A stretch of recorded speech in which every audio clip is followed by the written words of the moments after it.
কিছু অপরাধের কোনো ক্ষমা হয় না, কিছু ভুলের কোনো সংশোধন হয় না।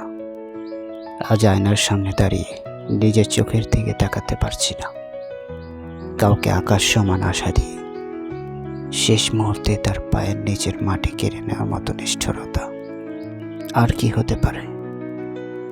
আমি চেষ্টা করেছি, আমার সামর্থ্যের শেষ বিন্দু দিয়ে চেষ্টা করেছি, কিন্তু দিন শেষে আমার সেই চেষ্টা শব্দটা তার ভাঙা হৃদয়ের কাছে খুব তুচ্ছ।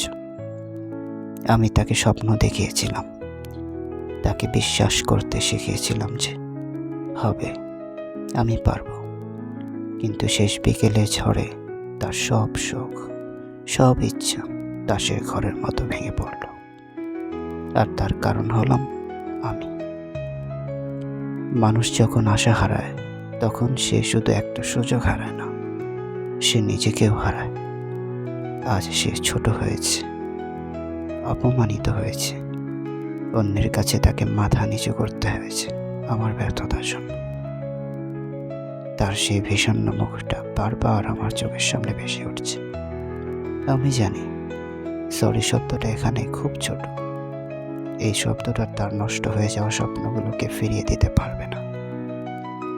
অপরাধী কি শুধু সে যে ইচ্ছাকৃত ক্ষতি করে? না, যে অপারক হয়েও কাউকে মিথ্যে আশার জালে বন্দি করে রাখে, সেও সমান অপরাধী। আমি হয়তো পারতাম শুরুতেই না বলে দিতে, কিন্তু আমার সেই অনিচ্ছাকৃত ভুল আজ একজনের জীবনের বড় ক্ষত হয়ে দাঁড়িয়েছে। এই অপরাধবোধ আমাকে ঘুমোতে দেয় না। হয়তো সময় একদিন সব ঠিক করে দেবে, হয়তো সে আমাকে ক্ষমা করে দেবে, অথবা ঘৃণা করে সারা জীবন মনে রাখবে। কিন্তু নিজের কাছে নিজের হেরে যাওয়া, এই দহন কি কোনোদিন শেষ হবে? কাউকে আশা দিয়ে কথা রাখতে না পারার মতো দীর্ঘশ্বাস আর দ্বিতীয়টি নেই।